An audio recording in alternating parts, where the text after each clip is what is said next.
Buat kalian yang mau mensupport channel ini dengan donasi, atau emang sekedar mau beli mimin kopi, kalian bisa pilih antara Super Thanks atau Saweria. Gue sih nggak masalah kalian pilih yang mana. Cuma kalau bisa, lewat Saweria aja. Soalnya kalau YouTube, potongannya gede, 30%. Kalau Saweria, cuma 5%. Untuk link Saweria, kalian bisa klik aja di atas kanan nih. Atau bisa cek di kolom deskripsi. Tapi kalau mau support, nggak harus donasi kok. Dengan kalian nonton sampai habis dan memberikan like pada video ini, itu udah ngebantu banget buat support channel ini. Oh iya, kalian juga bisa join nih ke grup Telegram komunitas cerita manhwa yang baru. Untuk linknya, gue tampilin di layar ya. Tapi kalau malas ngetik, cek aja kolom deskripsi. Di sana, kalian bisa sharing nih topik seputar manhwa dan kawan-kawan, dan juga ketemu temen baru. Kalau mau info terbaru dari Mimin, misalnya upload kapan atau misalnya ada telat upload, Mimin pasti akan langsung infokan di Telegram. Makanya, jangan lupa join ya. Nggak perlu berlama-lama lagi, kita mulai aja ceritanya. Halo guys, Sabik di sini, dan sebelum mulai ceritanya, gue mau ngumumin nih kalau Mimin sekarang ngadain giveaway. Mimin mau giveaway satu buah HP baru saat nanti udah menyentuh 50.000 subscriber. Untuk ikut atau berpartisipasi ada beberapa syaratnya nih, tapi simple banget. Syarat dan ketentuannya kalian bisa lihat nih di Instagram Mimin. Instagram Mimin tuh nih, Mimin tulis nih HP Sabik 12, atau kalian bisa lihat aja nih di link di deskripsi, udah Mimin cantumin di bawah. Di Instagram Mimin itu ada postingan dengan logo cerita manhwa. Nah, di sana kalian bisa lihat tuh syarat dan ketentuannya. Gak susah kok, syaratnya simple banget. Gak pakai ribet, gak pakai susah. 2 menit selesai. Pemenangnya akan Mimin umumin saat udah menyentuh 50.000 subscriber. Tunggu apa lagi? Makanya yuk, buruan subscribe biar cepet-cepet giveaway-nya. Nanti bakal ada giveaway terus kok, tenang aja. Oke, segitu aja. Kita lanjut ke ceritanya. Terus besoknya nih ke rumah sakit nih. Di rumah sakit si Sanchen di ronsen lagi nih. Melihat ronsenannya si dokter kaget. Ini menakjubkan. Kau bisa sembuh sepenuhnya dalam seminggu. Apa kau manusia super? Sanchen merespon, jika nggak ada yang lain, apa boleh aku pergi? Si dokter menjawab, baik silahkan. Tapi ingat, jangan mengangkat yang berat-berat dulu sebulan. Dalam hati Sanchen, akhirnya bisa menyingkirkan perban merepotkan itu. Bagaimanapun, aku kangen kehidupan surgawi saat Su Yingxia menyuapku tiap hari. Lalu ini nelpon nih. Iya, kudengar presiden tuh ingin melihatku. Beritahu dia, aku akan tiba di bank dalam semenit. Presiden tuh, aku datang menemuimu hari ini. Aku harap kau akan tetap peduli dengan Su Yingxia ke depannya. Baik, jangan khawatir. Dalam hati si presiden memanggil Su Yingxia dengan namanya. Apa dia benar-benar menantu keluarga Su? Si presiden berkata, Tuan Han, aku penasaran, tapi aku nggak tahu jika aku harus bertanya. Aku tahu apa yang ingin kau tanyakan. Ya, aku menantu keluarga Su, Han Sanchen. Selain itu, aku tidak berhak mengatakan lebih banyak. Dalam hati mereka, itu benar. Tapi bagaimana bisa seorang dengan 10 miliar di dalam keluarga Su dan menderita penghinaan? Sanchen berkata, selama kau mau menolong Su Yingxia, aku akan berhutang budi padamu. Di masa depan, katakan aja kalau kau butuh bantuan. Terima kasih banyak. Jangan khawatir, aku akan melakukan yang terbaik. Sanchen melanjutkan nih, manajer, kau bisa lebih menolongku. Jadi aku akan membiarkanmu mengurus keuangan produk untukku untuk bersenang-senang. Iya, terima kasih Tuan Han. Tolong silahkan lihat. Ini ada beberapa produk yang baru launching hasil pengelolaan kekayaan oleh bank kami. Dalam hati si direktur, itu bagus. Ini adalah cara Tuan Han berterima kasih padaku. Jika orang kaya ini beli satu aja, aku akan dapat banyak komisi. Sanchen berkata, bagaimana dengan yang bagaimana dengan yang satu ini? Ambil 100 juta untuk bersenang-senang. Hah? 100 juta? Ambil itu sekarang. Aku akan segera menjemput istriku dari kerjaannya. Lalu setelah itu si Sanchen pergi kan. Saat di jalan tiba-tiba Sanchen, tiba-tiba ada si Ling Yao nih lari. Dia nggak karena sepatunya high heels, jadi sepatunya dipegang tuh. Dalam hati Sanchen, perempuan ini berlari bertelanjang kaki di jalanan. Tidakkah dia sangat keras kepala? Hei, cepatlah, di mana mobilmu? Sanchen merespon, aku tidak menyetir hari ini. Apa kau sedang diburu? Cepat, gendong aku. Si Ling Yao mau ke Sanchen, tapi Sanchen menghindar. Bro, nabrak pohon. Aduh, kenapa kau menghindar dariku? Kita melihat nih orang yang mengejar Ling Yao. Jadi ada satu wanita, terus beberapa bodyguard. Wanita berkata, apa kau pria si bajingan itu? Aku nggak tahu dia. Aku sahabat istrimu. Kau nggak bisa membiarkanku mati. Si wanita ini berkata nih, sejak kau tidak ada hubungan dengannya, pergi dari sini dan jangan memperlambat kerjaanku. Sanchen membalas, bagaimana kalau aku nggak pergi? Nggak pergi. Kalau kau ingin dihajar, nggak usah pergi. Pertama-tama bereskan lelaki ini. Para penjaga berkata nih, konyol dan pendek. Pahlawan mencoba menyelamatkan seorang wanita cantik dan kau bahkan nggak peduli apapun. Seorang lagi berkata nih, kau nggak mau pergi sendiri. Jangan salahkan saudaramu karena menjadi kejam. Aku minta maaf, tapi jika kau ke rumah sakit, aku akan mencarikan dokter terbaik untukmu. Sanchen berkata, menjauh. Omong-omong, biarkan mereka mencari di mana rumah sakit ortopedi terbaik. Kita melihat nih, para bodyguard maju menyerang Sanchen. Tapi Sanchen dengan mudah menghajar mereka. Hah, Han Sanchen, kau sangat baik dalam berkelahi. Sekarang, kau bisa memberitahuku apa yang sebenarnya terjadi. Terus wanita tadi berkata nih, kau, temanmu, dia mencoba pakaian di tokoku, menggoresnya dan lalu lari. Gak salah kan? Merusak barang orang lain lalu menggantinya. Sanchen berkata nih, aku minta maaf, berapa banyak biaya pakaiannya? Aku akan mewakilinya membayarnya dan pengeluaran medis untuk security, biar dihitung juga bersama. Dan mereka pun pergi nih. Linya berkata, terima kasih untuk hari ini, aku akan membayar kembali uangnya nanti. Sanchen membalas, gak usah, tapi kau harus lebih hati-hati ke depannya, gak setiap waktu itu keberuntungan. Linya bertanya, ngomong-ngomong, apa kau akan menghadiri reuni alumni tahun ini? Sanchen menjawab, perkumpulan alumni. Yingxia kembali dan tidak memberitahuku tentang reuni alumni. Lingya berkata, kita selalu mengambil bagian di perayaan musim panas setiap tahun, tapi dia nggak pernah hadir lagi sejak menikah denganmu. Kau nggak tahu, mereka menganggap Yingxia sebagai lelucon sekarang. Terakhir kali, Yingxia punya status tinggi di dalam circle teman kelas. Banyak teman sekelas laki-laki mengejar musim panas dengan ide mendapat bulan pertama. Sikap mereka berubah sesudah ia menikahi denganmu. Khususnya, laki-laki yang pernah mengejarnya akan mencibirnya saat reuni kelas. Kau tidak tahu seberapa jelek murid kelas itu. Berapa banyak Su Yingxia menghindari reunian teman sekelas. Khususnya, orang Momo, Jalang itu. Dia sakit hati dengan Yingxia sejak di sekolah dulu. Sekarang, dia selalu menertawakan Yingxia yang menikah denganmu. Aku nggak bisa menunggu Yingxia memarahinya. Sanchen bertanya, siapa itu Momorong? Kenapa namanya sangat aneh? Ling Yao menjawab, namanya Rong Liu. Dia adalah wanita nakal. Itulah kenapa aku memanggilnya Momorong. Mungkin bercandaan bahasa Mandarin kali ya guys ya. Oke, namanya tadi siapa? Rong Liu. Han Sanchen, Yingxia menerima banyak luka karenamu. Kau harus menolongnya, mengungkapkan amarahnya. Sanchen merespon, iya, aku membuat sebuah catatan. Jika tidak ada lagi, aku akan menjemputnya dari kerjaannya. Ling Yao merespon, pergi. Aku akan membayarmu kembali saat aku sudah kaya. Terus Sanchen pergi. Dalam hati Ling Yao, sampai jumpa di musim panas. Kau mungkin gak pernah tahu dalam hidupmu seberapa irinya aku padamu. Terus Sanchen menjemput Yingxia nih. Yingxia bertanya, apa yang kau lakukan di sini? Aku pikir aku sudah menyuruhmu untuk tetap berada di rumah dan beristirahat. Sanchen bertanya, lihatlah aku. Apa aku terlihat butuh istirahat? Hah? Kapan kau melepaskannya? Dokter bilang butuh 40 hari untuk sembuh. Apa kau sudah nggak ingin memiliki tangan lagi? Sanchen merespon, aku sudah kenapa gue jadi kayak aduh. Maaf ya guys, Mimin ini sariawan jadi kadang-kadang agak cadel es. Ngomong es. Kalau ngomong es tuh ngomong es. Itu kena apa? Sariawannya kesenggol. Jadi kalau misalnya ada sedikit cadel es, ya tolong maklumi ya. Bengkaknya makin gede soalnya. Sanchen merespon, aku sudah sembuh dan dokter juga sudah memeriksaku.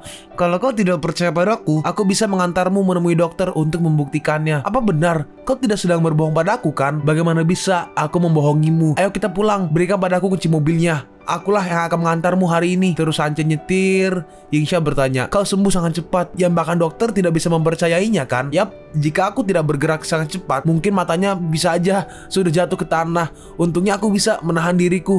Lihatlah kau sekarang, bertingkah sangat kaku. Hei Sanchen, apa sedang kau pikirkan? Sanchen merespon, tidak. Aku sedang tidak memikirkan apapun. Hari ini aku bertemu dengan Ling Yao saat berjalan dari rumah sakit menuju perusahaan. Yao, gadis itu sudah menghubungiku beberapa kali akhir-akhir ini. Aku bahkan nggak tahu di mana dia sekarang. Dia merobek beberapa baju di sebuah toko dan dia berlari sepanjang jalan dikejar-kejar oleh satpam. Dan hasilnya, saat aku bertemu dengannya, aku memukul satpam-satpam itu. Yingxia berkata, bagaimana bisa kau memukul orang sembarangan? Bagaimana kalau kau malah yang terluka, ha? Mulai dari sekarang, kau tidak diperbolehkan memukul siapapun tanpa izin dariku. Sanchen merespon, oke. Mulai dari sekarang, aku hanya akan memukul siapapun yang kau mau aku memukulnya. Oh ya, ngomong-ngomong, Ling Yao juga berbicara tentang reuni dan dia mau kita datang ke acara itu bersama. Yingxia berkata, aku nggak mau. Sanchen berkata, tapi aku sudah berjanji padanya jika aku akan membawamu ke sana. Gimana? Yingxia merespon, kenapa kau nggak bergaji dengannya? Mungkin kalian bisa saling bergandeng tangan. Oh iya, ngomong-ngomong, kenapa kau terlihat sangat senang? Apakah kau mau aku melakukan sesuatu untukmu? Dia sudah lama mengejar dirimu. Sanchen merespon, enggak. Aku adalah pria yang sudah menikah. Kau mungkin udah tahu, semua teman sekelasku memperlakukanku sebagai objek candaan. Sanchen merespon nih, itulah kenapa. Ntar, mobilnya Audi, setir kayak setir bus, cok. Sanche merespon, itulah alasan kenapa kau malah harus datang ke sana. Kau adalah orang yang bertanggung jawab untuk proyek kota western dan kau tinggal di villa di puncak bukit. Apa masih ada yang mampu menertawakanmu dengan semua hal itu? Tapi aku nggak ada tapi-tapian. Selama kau tidak memperlakukanku seperti seorang pecundang, tidak ada satu orang pun di dunia ini yang pantas untuk melihatku seperti itu. Yingsha merespon, enggak, tentu saja aku tidak. Karena kau tidak melihatku seperti itu, aku tidak pernah datang ke reuni sebelumnya. Jadi mari kita pergi dan melihat dunia. Sekarang kita pergi nih ke Haichao. Dalam hati Haichao, sudah lewat dari seminggu, tapi pinjaman milik Su Yingsha masih belum dinegosiasi. Wanita sialan itu, dia perlu menjual villa hillside itu atau villa pinggir gunung. Akan ada pertunjukan bagus yang bisa ditonton kali ini. Terus tiba-tiba datang nih si Yihan. Haichao, apa kau sudah mendengarnya? Aku baru aja mendengar dari bagian keuangan jika pinjaman itu telah dikreditkan pada akun perusahaan. Hah? Apa? Enggak, itu hanya berita bohong kan? Gak mungkin. Berapa banyak? Seluruh bagian keuangan ramai-ramai membicarakannya. 1 miliar. Haichao berkata, aku sungguh gak menyangka Su Yingsha bisa melakukannya. Pergi dan mengkonfirmasinya ke bagian keuangan. Yihan merespon, kau gak perlu repot-repot pergi ke sana. Aku kemari untuk memanggilmu ke ruang konferensi untuk rapat. Nenek memanggil semua orang untuk mengikuti rapat ini. Ini pasti menjadi pukulan yang sebenarnya. Lalu setelah itu kita pergi nih ke ruang rapat nih. Si nenek berkata, Yingsha telah membantu perusahaan kita lepas dari kesulitan dengan memberikan pinjaman sebesar 1 miliar yuan. Kelak di masa depan, Yingsha akan menjadi orang yang bertanggung jawab untuk keuangan perusahaan, seperti yang telah aku janjikan sebelumnya. Duh, jadi cadel banget, cowok. Lanjut. Selain itu, aku memiliki satu lagi pengumuman untuk hari ini. Dalam hati Haichao, ada hal lain yang akan diumumkan. Apakah wanita tua itu akan memberikan posisi sebagai pemimpin perusahaan? Ibu, kau harus memikirkan hal ini dengan matang-matang. Hal ini akan sangat berpengaruh dengan perusahaan dan tidak bisa main-main. Haichao menambahkan, iya nek, kau harus berpikir dengan jernih. Perusahaan milik keluarga Su nggak boleh jatuh ke tangan orang lain yang bukan keluarga. Si nenek berkata, dengan mempertimbangkan berat beban yang akan ditanggung oleh Xiachi atau Yingsha, aku menginginkan seseorang untuk membantunya menanggung beban tersebut. Haichao, mulai dari sekarang kau akan menjadi wakil direktur perusahaan dan akan membantu Su Yingsha secara penuh dalam proyek kota western. Nenek, terima kasih. Aku pasti akan memenuhi ekspektasimu. Dalam hati Haichao, hei, wanita tua itu memberiku posisi sebagai wakil direktur. Bukankah itu artinya Su Yingsha hanya memiliki setengah dari kekuasaan dan setengahnya ada di tanganku? Dalam hati Yingsha, perkataan nenek sungguh manis di awal, tapi dia masih belum bisa percaya padaku. Bagaimanapun aku bertindak, di pandangannya aku masih belum sebaik Haichao. Si nenek berkata, selamat datang Su Yingsha. Kau akan lebih banyak bekerja sama dengan Haichao kelak. Jika nantinya ada masalah, mari kita berdiskusi. Oke. Sisanya akan aku serahkan pada kalian. Selamat berdiskusi untuk kepentingan perkembangan perusahaan. Dan si nenek pun pergi nih. Yingsha, sepertinya seperti apapun kau berusaha, nenek tidak akan menganggapnya serius. Posisiku saat ini gak bisa dibandingkan dengan posisimu. Mulai dari saat ini hingga seterusnya, aku akan mereview seluruh akun yang ada dimiliki perusahaan. Aku gak peduli seberapa banyak kau telah menghasilkan uang untuk perusahaan dulu, tapi kelak, jika kehilangan bahkan seperak pun, kau harus menjelaskannya pada aku. Haichao berkata, Su Yingsha ini sungguh gak tahu apa yang dilakukan. Bahkan nyonya tua aja gak peduli dengan apa yang dia lakukan. Beliau masih yang memegang kendalinya. Ayahnya Kuolin ya? Yap, betul. Kuolin menambahkan, apa dia pikir kita akan menganggapnya serius? Kelak, aku tidak akan mengambil lebih dari 1 poin. Tapi aku penasaran bagaimana wanita itu akan mengatasiku. Jangan khawatir, Haichao adalah wakil direktur sekarang. Su Yingsha tidak akan berani mempersulit kita. Kita mendapatkan pinjaman sebanyak 1 miliar. Kalau kita nggak bisa mengambil beberapa dari uang itu, aku akan meminta maaf pada para pendahulu keluarga Su. Jangan khawatir, aku akan melindungimu. Jika wanita sialan itu berani mempermalukanmu, aku akan mengatasinya untukmu. Orang-orang berkata, Haichao, kami akan mengandalkanmu untuk seterusnya. Iya, dengan statusmu di pihak nona tua, Su Yingsha hanya kerikil kecil aja. Iya, bagaimana bisa dia sebanding dengan Haichao? Nah, terus ini keluar perusahaan. Yingsha masuk nih ke mobil Sanchen.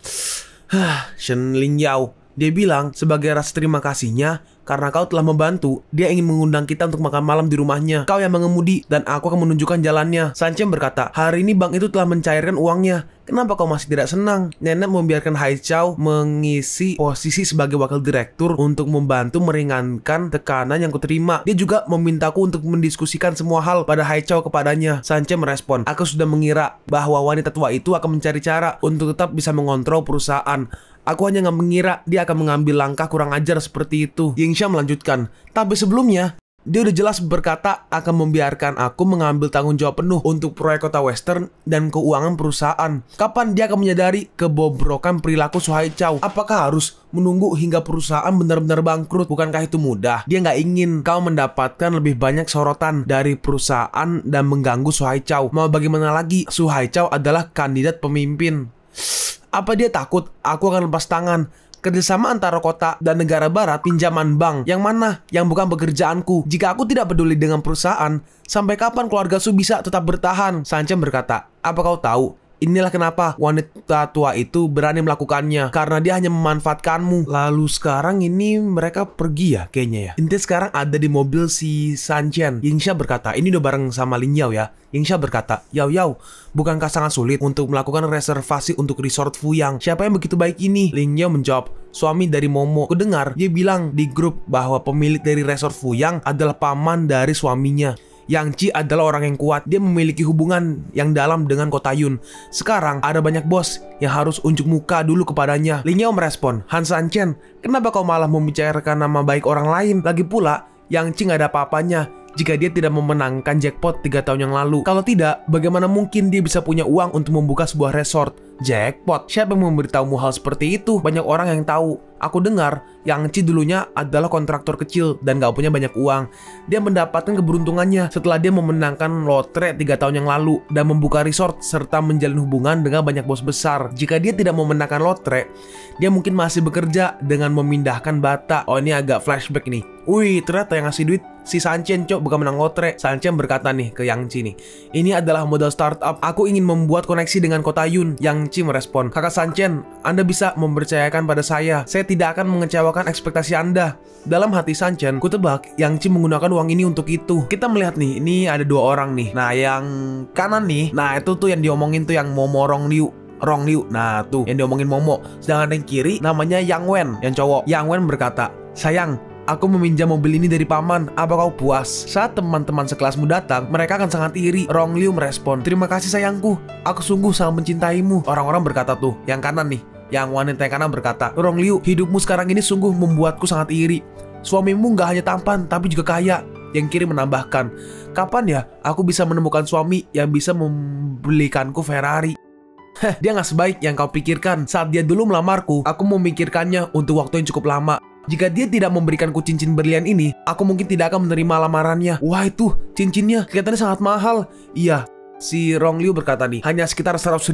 Aku berencana untuk meminta yang lebih besar untuk pesta pernikahanku tahun depan. Yang Wen berkata, sayang, aku memiliki kejutan untukmu. Aku sebenarnya ingin mengatakan ini di hari perayaan kita, tapi karena seluruh temanmu ada di sini hari ini, aku ingin memberitahumu sekarang. Aku telah memesan cincin custom untukmu dari DR dokter. Mungkin toko terkenal kali ya. Rong Liu merespon, sayang, terima kasih. Kau sungguh baik padaku. Hei, itu, lihat.